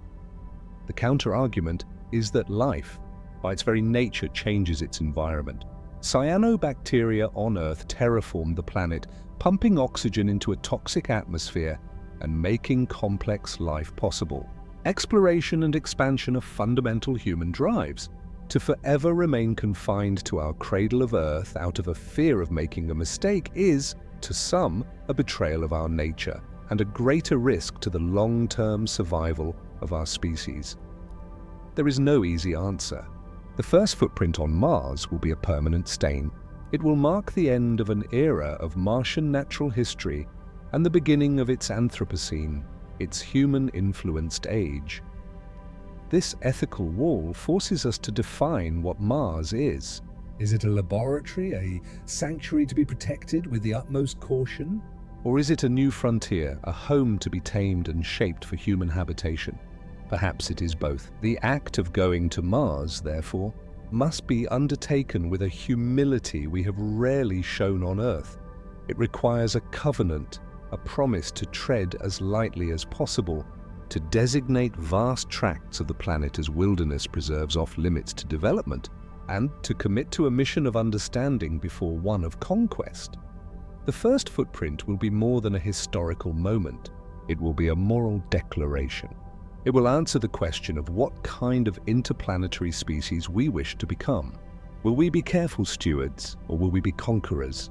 The rust-colored soil will hold the impression of our boot, but history will hold the impression of our choice. We have navigated the physical, the biological, and the ethical walls, but there is one barrier that is perhaps the most terrestrial, and for that the most frustrating: the sheer, staggering cost. The 16th wall is not made of rock or vacuum, but of budgets, balance sheets, and the cold, hard reality of economics. What is the price of a ticket to a new world? And who in the end will foot the bill? To talk about the cost of Mars is to leave behind the realm of millions and billions and enter the realm of the trillions. The Apollo program, which landed 12 men on the moon, cost over $280 billion in today's dollars. It consumed nearly 5% of the entire US federal budget at its peak. A human mission to Mars will make Apollo look like a modest down payment. The scale is so vast that the numbers almost lose meaning. We are not funding a mission. We are funding the creation of an entirely new branch of human civilization from scratch. This cost can be broken down into 3 terrifying categories. The first is the research and development cost. We do not yet have all the technology we need. We must design, test, and build entirely new systems. Massive new launch vehicles far larger than any that currently exist. Advanced life support that can recycle 98% of all water and air, Mars descent vehicles, habitation modules, nuclear reactors, and ISRU plants. Each of these is a multi-billion-dollar project on its own. The R&D bill alone could run into hundreds of billions. The second, and most visually spectacular cost, is the transportation cost. Just getting the necessary mass to Mars is almost prohibitively expensive. Current launch costs, even with reusable rockets, are around $1,500 per kilogram to low Earth orbit. To get that kilogram to the surface of Mars multiplies the cost exponentially. A single mission involving a crew of 4 and enough supplies for a 2-year stay might require launching over 1 million pounds of material into orbit, a flotilla of rockets, not just one. Each launch of NASA's SLS rocket is estimated to cost over $2 billion. The fuel, the rockets, the payloads, the transportation bill could easily reach $500 billion for the first mission alone. The third cost is the most persistent, the cost of staying. This isn't a flags and footprints visit. This is about building a sustained presence. This means not one mission, but a constant, ongoing supply chain for decades. It means sending replacement parts, new crews, food supplements, medical supplies, and scientific equipment. It is a perpetual economic drain that must be maintained until the colony can achieve something resembling self-sufficiency, a goal that is decades away at best. So, where does this unimaginable sum of money come from? There are only 3 possible sources, each with its own implications. The first is government funding, a modern-day Apollo program, but on a global scale. This would require an unprecedented, sustained political will across multiple presidential and parliamentary terms. It would mean convincing taxpayers and their representatives to fund a project whose benefits are long-term and abstract, while pressing needs like healthcare, education, and infrastructure compete for the same funds. Can a democracy marshal the focus and resources for a 50-year project? The second source is private capital. Visionaries like Elon Musk believe that the only way to get to Mars is to make it affordable through revolutionary technology and private investment. The goal is to create an economic engine where the cost drops over time, eventually allowing private citizens to buy a ticket. But this model raises difficult questions. Who owns Mars? Would a corporate-owned colony serve shareholders or all of humanity? What laws would govern labor and life in a company town 140 million miles from Earth? The third, and most likely source, is a public-private partnership. Governments fund the foundational non-profit-driven infrastructure and R&D, while private companies innovate to drive down costs and eventually create a commercial ecosystem. This is the model that gave us the COTS program for ISS resupply. but it still requires a colossal upfront investment from the public purse. The price of a ticket is more than money. It is an opportunity cost. The trillions spent on Mars could alternatively be spent solving problems on Earth, ending poverty, transitioning to clean energy, curing diseases, or exploring our own oceans. This is the most serious ethical question surrounding the mission. Is it a selfish, escapist fantasy while Earth suffers, or is it the ultimate investment in a multi-planet insurance policy and the future of human knowledge and spirit? There is no easy answer. The pursuit of Mars will require a fundamental reprioritization of our global resources. It will be the most expensive single undertaking in human history. Yet throughout history, humanity's greatest endeavors have always been astronomically expensive. The cathedrals of Europe took centuries and the wealth of nations to build. The age of exploration was funded by kings and queens seeking return on investment. The Apollo program was a response to a geopolitical threat. We found the money because we found the will. The price of a ticket is not just a number. It is a measure of our ambition. It is a question we must ask ourselves as a species. How much are we willing to invest in ensuring that the light of consciousness does not flicker out on a single, vulnerable world? The cost is staggering. But the cost of never trying, of remaining forever confined to our cradle, might, in the very long run, be infinitely higher. The bill is due. The question is, are we willing to pay it? We have imagined the habitat, built the rocket, and calculated the cost. But for all our talk of independence and a new frontier, the early days on Mars will be defined by one humbling reality: profound, absolute, and terrifying dependence. The 18th wall is not on Mars, but in the fragile, 140 million mile long chain that connects it to Earth. It is the problem of total reliance, an unbreakable tether that is both a lifeline and a leash. In its infancy, a Martian colony will be less like a self-sufficient settlement and more like a neonatal intensive care unit. Every heartbeat of the base will be monitored from Houston, Cape Canaveral, and other space agencies around the world. Every software update, every diagnostic routine, every tweak to the life support systems will be designed, tested, and beamed from Earth. The colonists will be the hands, but for a long time, Earth will remain the brain. This reliance manifests in the most critical of supplies: the spare parts. On Earth, if a water pump fails, you order a new one or drive to a store. On Mars, you cannot simply 3D print every component. The high-tolerance seals, the specialized computer chips, the unique alloys for certain tools, these will all need to be shipped from home. The colony will live under a constant sword of Damocles, knowing that the failure of a single, unmanufacturable component could doom them. They will rely on a supply chain that has a 26-month delay between order and delivery, if the order is even possible to fulfill. A mission patch for an early Mars mission might rightly feature a cargo manifest, for it will be as important as any flag. Then there is medicine. While the crew will include a trained physician, they cannot be a walking hospital. They will lack advanced diagnostic tools like MRI machines. They will have a limited pharmacy.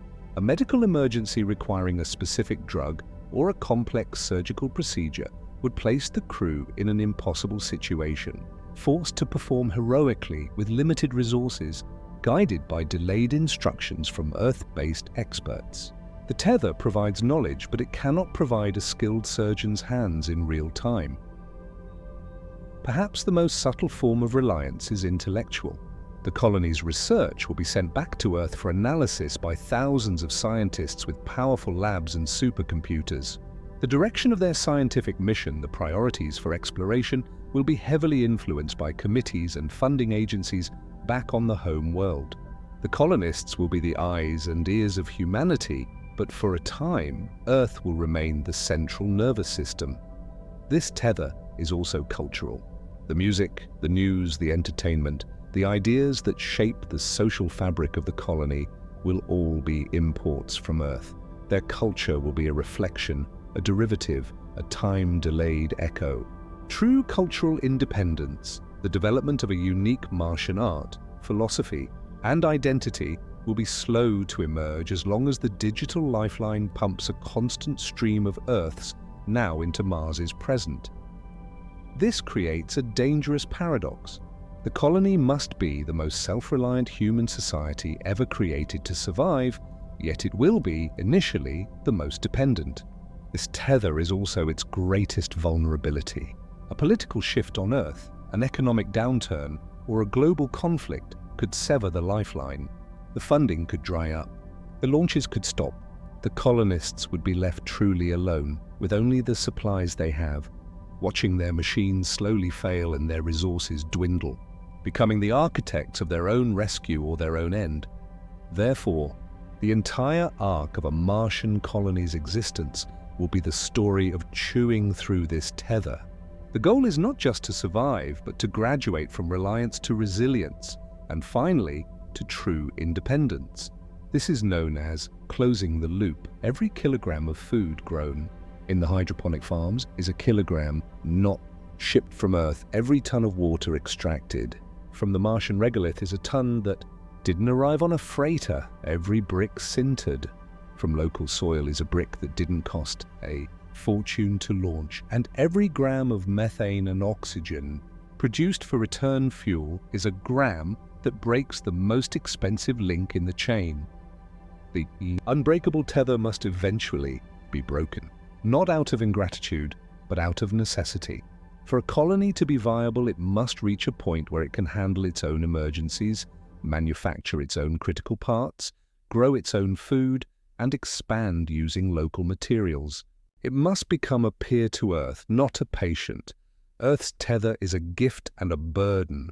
It is the hand that holds the newborn colony, feeding it, nurturing it, and keeping it safe. But to truly come of age, to truly become a second home for humanity, Mars must eventually learn to walk on its own. It must stumble, fall, and solve its own problems. The most important moment in the early history of Mars will not be the first footprint, but the first time a crisis is solved without calling home. It will be the moment the tether, while still there, is no longer unbreakable. It will be the moment the child becomes a sibling. We have talked about what we must bring. But the true blueprint for a colony is not a list of cargo. It is a philosophy of creation. It is the shift from being packers to being producers. The 19th wall is one of ingenuity. How do we stop relying on shipments from Earth and start making what we need from the raw, red world beneath our feet? This is the art of in situ resource utilization, or ITSRU, the ultimate expression of living off the land. The first settlers on Mars will arrive with a kit of parts, but they will not arrive with a hardware store. They will arrive with a factory. The key to this factory is additive manufacturing, or 3D printing. But this won't be the plastic printers of Earth. This will be industrial-grade printing that uses the most abundant local material there is, the Martian regolith itself. Imagine a machine that scoops up the rusty dust, sieves it, and then uses a focused laser or microwave sintering to fuse those tiny particles together, layer by layer, into a solid, ceramic-like object. This process can create everything from simple tools and spare parts to complex construction blocks. We could print wrenches, replacement valves, and even entire habitat structures, one layer of melted dust at a time. This isn't just convenient, it is revolutionary. It means a broken part no longer means a 2-year wait for a replacement. It means the colony can adapt, repair, and expand using the very ground it stands on. But the blueprint goes far beyond just sintering dust. The real alchemy begins with the atmosphere. The thin Martian air, which is 95% carbon dioxide, is not just an obstacle. It is a feedstock. Through chemical processes like the Sabatier reaction, we can combine this atmospheric CO2 with hydrogen, either brought from Earth or extracted from Martian water ice, to create methane, CH4, and water, H2O. The methane becomes the rocket fuel for the return journey, and the water is split through electrolysis to create breathable oxygen, O2. This one chemical process solves the two most critical problems of propellant and air, turning the planet's poison into our lifeblood. The next layer of the blueprint involves metals. Mars is not just dust. Its regolith contains significant deposits of iron, aluminum, titanium, and other useful metals. The process is energy-intensive but straightforward, mining the ore, crushing it, and then using electrolysis or chemical reduction to extract the pure metal. This would allow the colony to graduate from printing ceramic tools to forging metal ones, from manufacturing simple parts to building machinery. A Martian blacksmith using locally sourced iron could become a cornerstone of the colony's independence. This leads to the third and most profound part of the blueprint, closing the biological loop. This means moving beyond just growing food in hydroponic labs. It means creating a true circular economy where waste is not discarded but becomes a resource. Organic waste from humans and plants will be composted and fed back into the agricultural systems as fertilizer. Water will be recycled to a degree that would astonish us on Earth, with every drop of sweat, every breath of moisture, and every bit of urine being captured, purified, and reused. The colony must function like a closed ecosystem where nothing is wasted because nothing can be affordably thrown away. The ultimate goal of this blueprint is autonomy. It is a step-by-step process of replacing every imported item with a locally manufactured one. Phase 1, survival. Reliance on pre-delivered supplies and small-scale 3D printing of plastic and ceramic spares. Phase 2, expansion. Using sintered regolith for construction and beginning to produce rocket fuel and oxygen from the atmosphere. Phase 3, industry. Mining and refining local metals, manufacturing complex machinery, and expanding agricultural output. Phase 4, self-sufficiency. The colony can maintain, repair, and expand its own infrastructure entirely from local materials and produce its own food and air. The tether to Earth is no longer a lifeline, but a cultural and data link.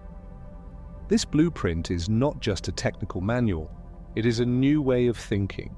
It forces us to look at the Martian environment not as a barren wasteland, but as a warehouse of raw materials. The red dust is our clay, the thin air is our chemical reservoir, the ice deposits are our water and our hydrogen. The sound of a colony won't be the wind, there's no sound in the thin air. It will be the hum of reactors, the whir of printers, the crunch of rovers mining ice, and the quiet drip of water in a hydroponic garden. It will be the sound of transformation. To build a colony on Mars is to become a master of alchemy. We are learning the recipes to turn dust into tools, poison into air, and rock into a home. The blueprint is not about recreating Earth. It is about creating something entirely new, something uniquely Martian. It is the final practical step in the journey from being visitors to becoming natives. We are not just going to Mars to explore it. We are going to learn how to build a world with it. We have discussed how to survive Mars, how to build shelters, grow food, and create a self-sustaining colony. But what if we dared to dream bigger? What if the goal was not just to adapt Mars, but to adapt Mars to us? To not just visit, but to truly remake it in Earth's image. This is the 20th and most audacious wall, the dream of terraforming, the planetary scale engineering of an entire world. The word itself, terraforming, means Earth shaping. It is the ultimate expression of human ambition, a project that would span centuries and redefine our place in the cosmos. It is the dream of looking up at a Martian sky and seeing not a pale pinkish orange, but a familiar deep blue. It is the dream of walking outside without a spacesuit, feeling the warmth of the sun and the wind on your skin, and breathing the air of a second home. But how could we possibly achieve such a godlike feat? The process is theorized to happen in 3 monumental phases, each one building upon the last. Phase 1. The thaw. The first and most critical step is to thicken the atmosphere and warm the planet. We must trigger a runaway greenhouse effect, much like the one we're accidentally creating on Earth, but this time with deliberate intent. The most promising idea is to manufacture and release super greenhouse gases, far more potent than carbon dioxide, into the Martian atmosphere. These could be perfluorocarbons, PFCs, complex molecules that are incredibly effective at trapping heat and are incredibly long-lived. Vast automated factories powered by massive solar arrays or nuclear reactors would pump these gases into the air for decades. Slowly, the planet would begin to warm.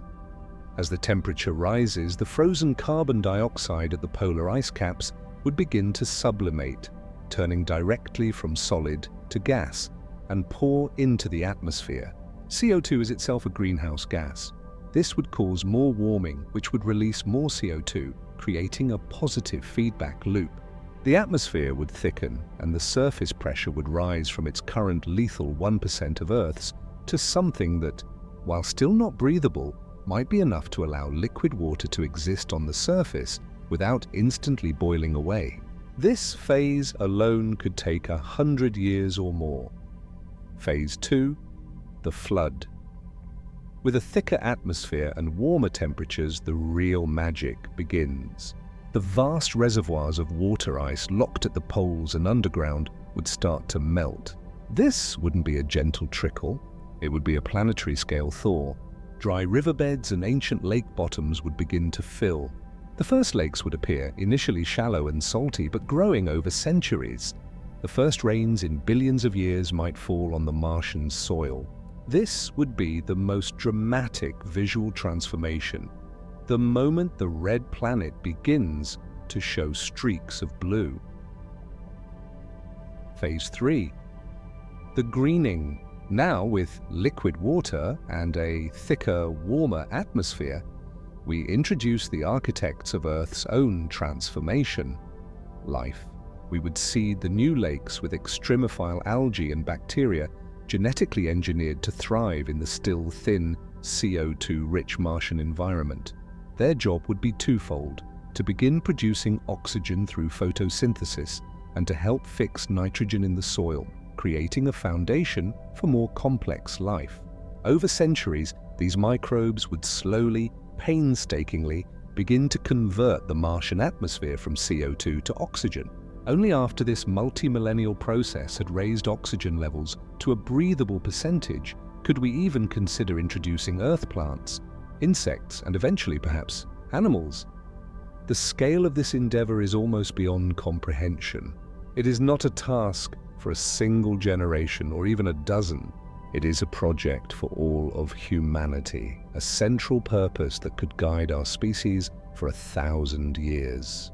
It would require an unimaginable investment of energy and resources and a level of international cooperation we have never achieved. And it raises the most profound ethical question we have yet faced. Do we have the right? Is it our destiny to spread life, or is it our responsibility to preserve the pristine nature of other worlds, even in their barrenness? Would we be gardeners or vandals? Terraforming would forever erase the untouched Martian landscape, a unique record of solar system history, and any potential native microbial life within it. The dream of terraforming is the ultimate horizon. It may never happen. The technical and ethical challenges may prove insurmountable, but it serves a vital purpose, even as a dream. It forces us to think in the long arc of history, to see ourselves as a multi-planet species with a destiny measured in millennia, not years. It transforms the narrative from one of mere survival to one of creation. The colonists are no longer just inhabitants. They are the midwives of a new world, planting the seeds for a future they will never see. They are the first note in a symphony that will play for 1,000 years. The dream of a green Mars with flowing water and a blue sky is the most beautiful and terrifying vision we have ever conceived. It is the promise that we could be more than visitors.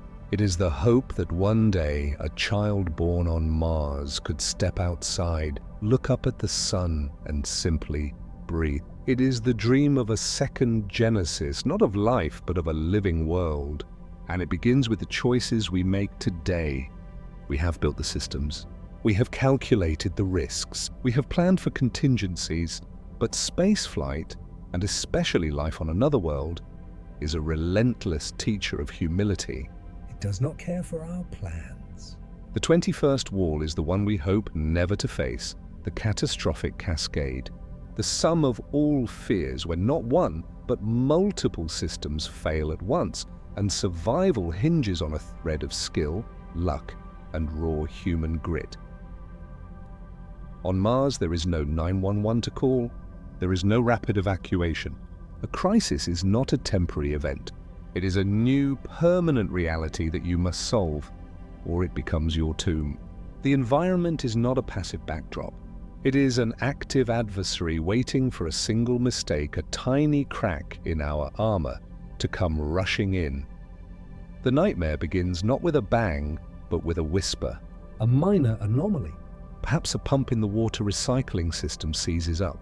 It's a known issue. There's a spare. But as the crew works to replace it, a seal, brittle from the constant cold, fails. A jet of water, teeming with bacteria from the recycling system, sprays into the module. It shorts out a primary power conduit.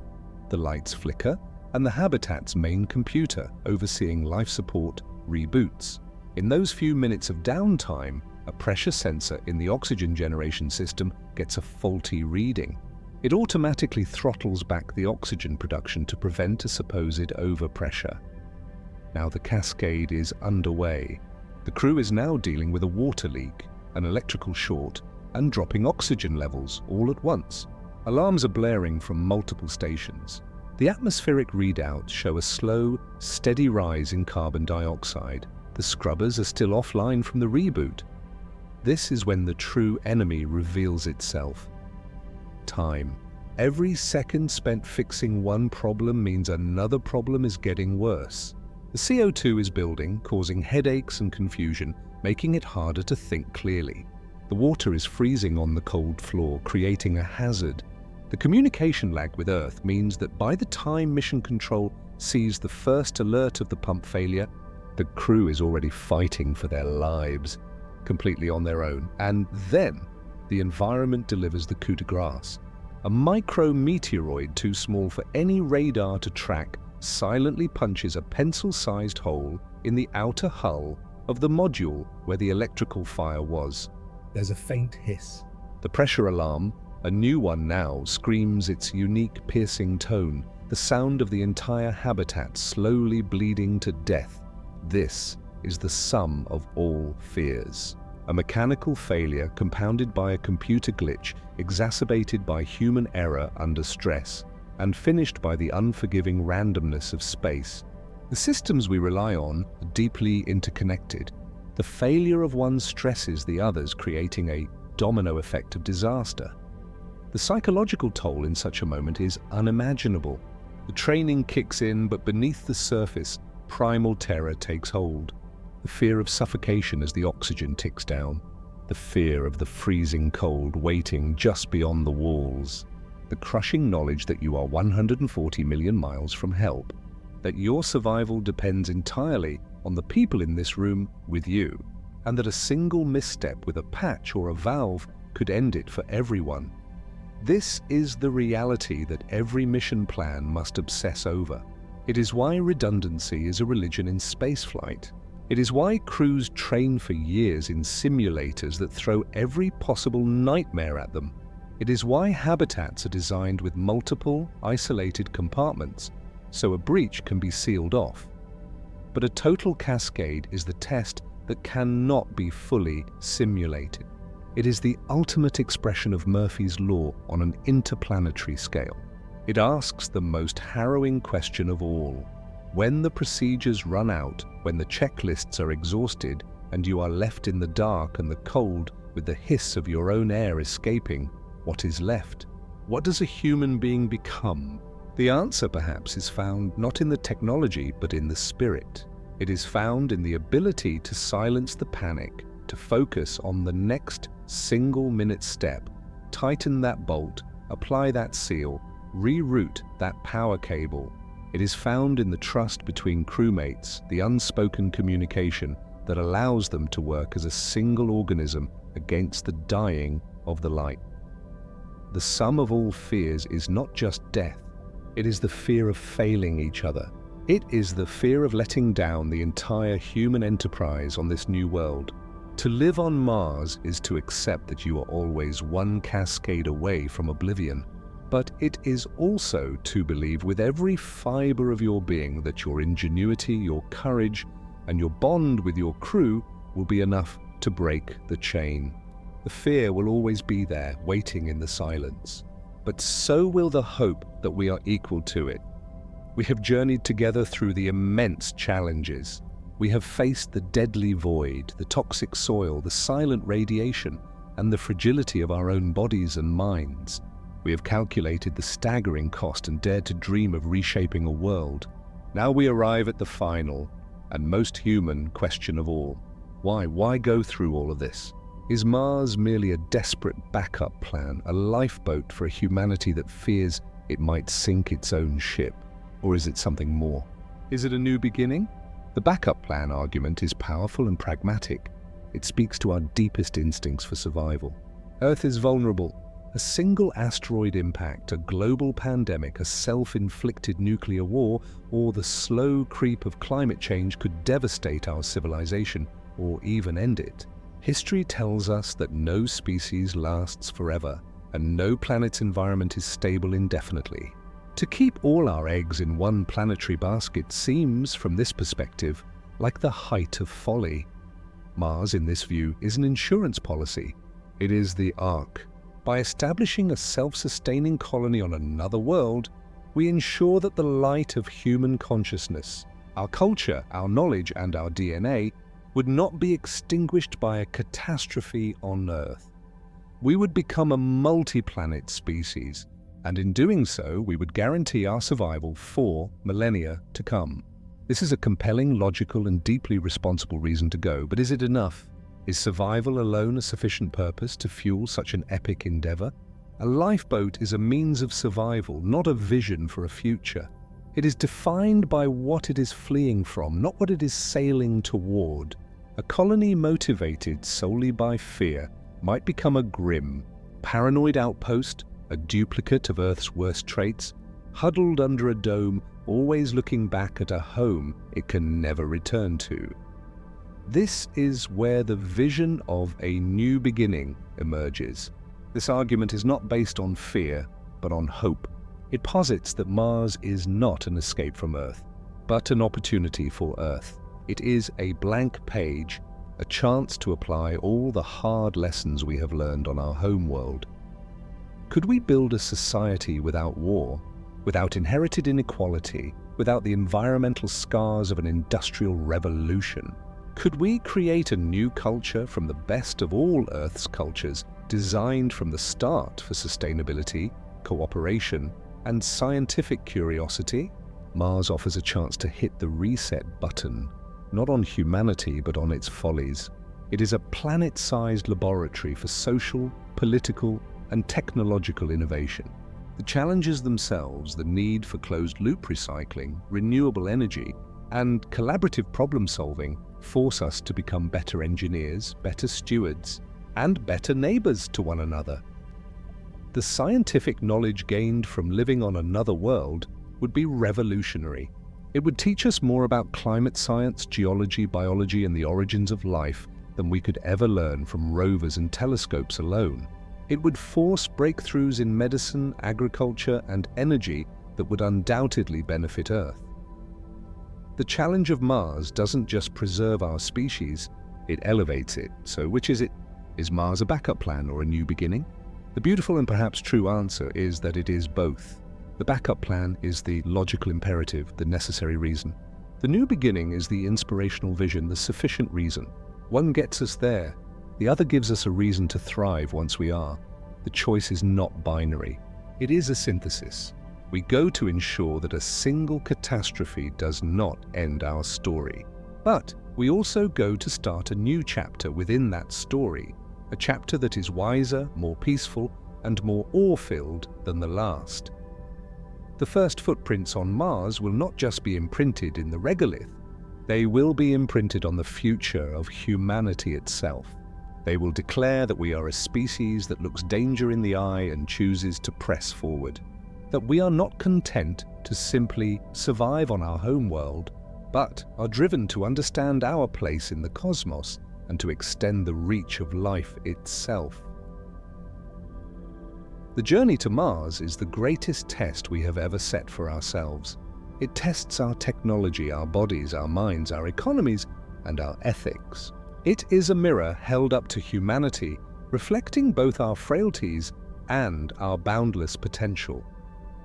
The choice to go is a choice to believe in that potential.